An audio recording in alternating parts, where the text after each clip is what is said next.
నా కోడలు 18 గంటలు చదువుకుంది రోజు అని చెప్పిండు. కరెక్టే రాముల్ నాయక్ గారు చెప్పింది. రాముల్ నాయక్ గారు చెప్పింది ఏంటంటే 18 గంటలు పనిచేసింది రాముల్ నాయక్ రేవంత్ రెడ్డి గారి దగ్గర ఈడ కమిషన్లు ఇచ్చుకుంటూ పైసలు ఇచ్చి కొనుక్కున్నాడని నేను అంటున్నా.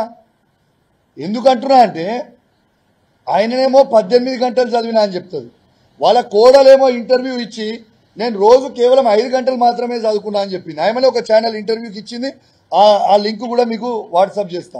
డైలీ మార్నింగ్ 4 to 6 o'clock చదువుకున్నా అన్నది, మధ్యాహ్నం 12 to 2 o'clock చదువుకున్నా అన్నది, సాయంత్రం పూట 1 గంట సేపు చదువుకున్నాను అన్నది.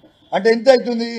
వాళ్ళ కోడలేమో 5 గంటలు చదివిందని చెప్తాడు, మామేమో ప్రెస్ ముంగడికి వచ్చి 18 గంటలు చదివినని చెప్తుంది. మరి ఎవరు చెప్పింది నిజం? మామ చెప్పింది నిజమా లేకుంటే కోడలు చెప్పింది నిజమా? దీనికి జవాబు చెప్పాలి కదా. నేను అడిగిన దానికి ఖచ్చితంగా జవాబు చెప్పాలి. తర్వాత ఏమన్నాడు? మీ తెలంగాణ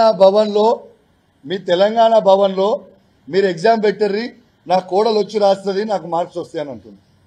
అయ్యా రాముల్ నాయక్ గారు, మీరు కోటి ఉమెన్స్ కాలేజ్ని ఆల్రెడీ 19 సెంటర్లో మీరు రాసిన ఎగ్జాము, మీ కోడలకు ఎగ్జామ్ పేపరు గాంధీ భవన్ నుంచి వచ్చింది, ముందే రాసింది ఆడ. పాపం వేరేళ్ళకేమో అక్కడి నుంచి వచ్చింది. మళ్ళీ కొత్తగా రాసేది ఏముంది బ్రదర్? ఇలా ఆల్రెడీ 101% దీని మీద ఎంక్వైరీ జరగాలి.